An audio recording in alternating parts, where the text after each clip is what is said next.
When was the last time you saw Washington spend ad money during the biggest game of the year to sell you on a financial product? Because that's exactly what happened this year. The government bought Super Bowl airtime, even though it was under nonprofit, but let's face it, it came from the government. And in between the car commercials and the chip ads, the federal government was running its own spots promoting something called a Trump account. Dear America. So naturally, the big question everyone keeps asking me is whether the Trump account is actually worth it. And here's the honest answer.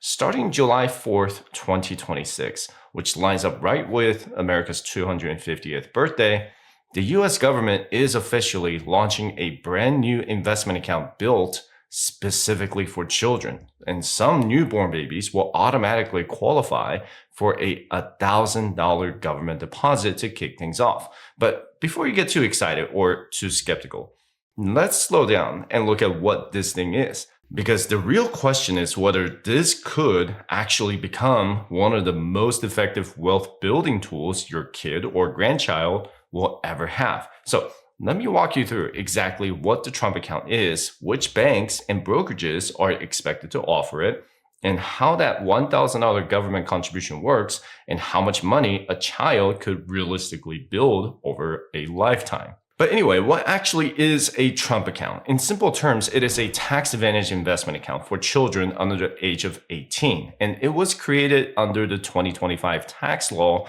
known as the One Big Beautiful Bill, or OBBB if you're into acronyms. And think of it like a starter IRA for kids.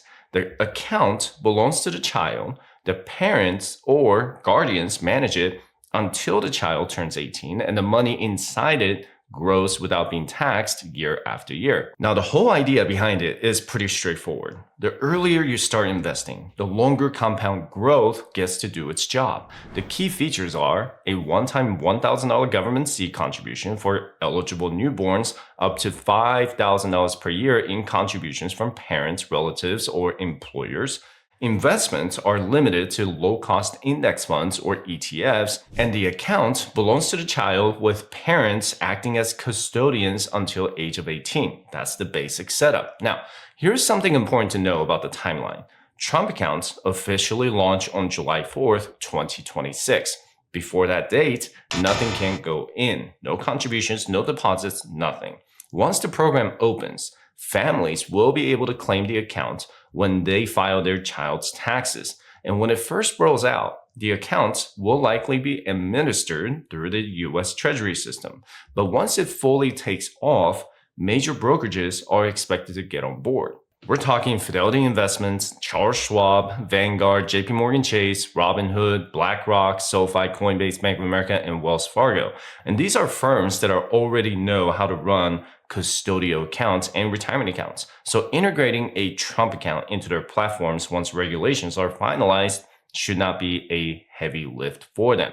And on top of that, tech companies like Nvidia, IBM, Intel, Broadcom, and even Dell are on the list. And then you've got consumer brands like Chipotle, Uber, Comcast, and Steak and Shake throwing their names in there too. Michael and Susan Dell are also committing an estimated $6.25 billion to provide $250 to eligible children 10 and under in lower income zip codes. Ray Dalio and his wife pledged $250 each to around 300,000 kids in Connecticut. And what's more, 20 US states are already working towards what the Treasury is calling the 50-state challenge to help fund these accounts at the state level. And the bottom line is that if your employer is one of the companies on this list, your child could be walking into this account with way more than $1,000 on day one before you have personally contributed a single dollar.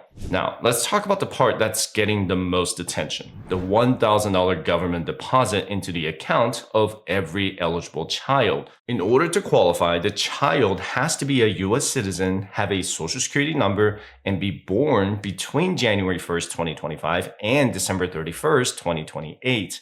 If your kid or grandchild was born in that range, they're in the game. Now, one thing that often gets overlooked is that this $1,000 does not count towards the annual contribution limit. So that money is free and clear on top of whatever the family decides to put in. So let's say a baby was born in 2025 and receives the $1,000 government deposit. The parents or the employer don't add another dollar.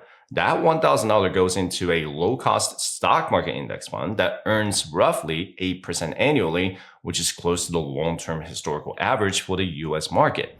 By the time that child turns 18, that $1,000 has grown to about $4,000. And at age 30, it's around $10,000. At age 50, we're looking at approximately $46,000. And at age 65, that single $1,000 deposit has turned into roughly $148,000. And think about that. $1,000 invested at birth, nothing added after that. And 65 years later, it's pushing six figures. And that is what compound growth looks like when you give it time. This account effectively gives kids a head start that most of us never had. Now, beyond the government seed money, families can add their own contributions every single year. The rules allow up to $5,000 per year per child, and that money can come from parents, grandparents, other relatives, employers, or even charities. And contributions are allowed up to the child's 18th birthday. So you've got 18 years to stack money into this account. My daughter will be 14 this year, so I have about 4 years to contribute to her Trump account. And when I open her account, I'll make a separate video about it, so be sure to subscribe if you haven't done it already. And in practice, that means you can treat this almost like a retirement account for your child, starting at birth. And speaking of that, let me show you a scenario that's going to make some of you reach for your phone right now. And imagine a baby born in 2025 receives the $1,000 government seed money, and then the parents contribute the maximum $5,000 every year until the child turns 18. Total money put in is $1,000 from the government plus $5,000 times 18 years, which equals to $91,000 in contributions. Now, assuming an 8% annual return, at age 18, the account is worth approximately $210,000. No more contributions after that. The child lets it sit and grow in the market. At age 30, that figure climbs to around $530,000. And at age 50, we're looking at approximately $2.47 million. And at age 65, that account could be worth around $7 million. And simply put, a child who never personally invested a single dollar after turning 18 could still retire a multimillionaire, purely because their parents started early.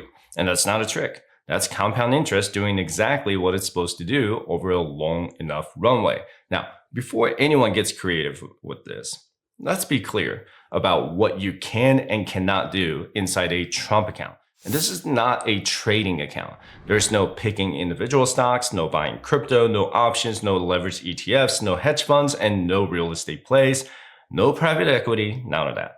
And investments inside the account must be low-cost index funds and ETFs that track broad portions of the US stock market. And the types of funds that would qualify are things like the Vanguard Total Stock Market Index Fund or an S&P 500 Index Fund. Now, I know some of you are thinking about getting clever with it. So let me say this. Individual stocks are off the table. Crypto is out, no options, no derivatives, no leverage ETFs, no hedge funds, no real estate investments, and no private equity. None of it. And I know some of you just felt a little disappointed, and that's okay. We just want to pick the next big winner like Nvidia or Palantir, but that's not what this account is built for. This is a long game account. The government deliberately kept the investment menu simple and boring. And honestly, boring is exactly what you want when you're talking about money that a child will not touch for decades. And the whole point is to keep it steady, keep it low cost, and let time do the heavy lifting. And if I have to guess, the default investment for most accounts is going to be the S&P 500 Index Fund or ETF. That's just my guess. And on that note, fees are capped at 0.1% annually, and that is 10 basis points. So you're not getting eaten alive by fund managers. The whole structure is designed for long-term investing, not short-term trading. And just to be crystal clear, the child cannot touch any of these funds until adulthood.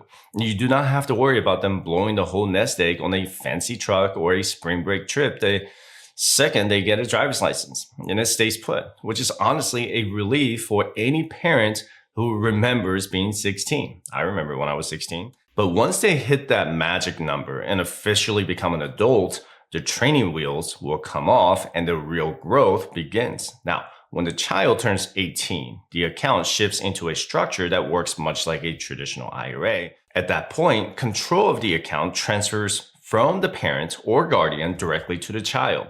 But that doesn't mean that money suddenly becomes easy to tap.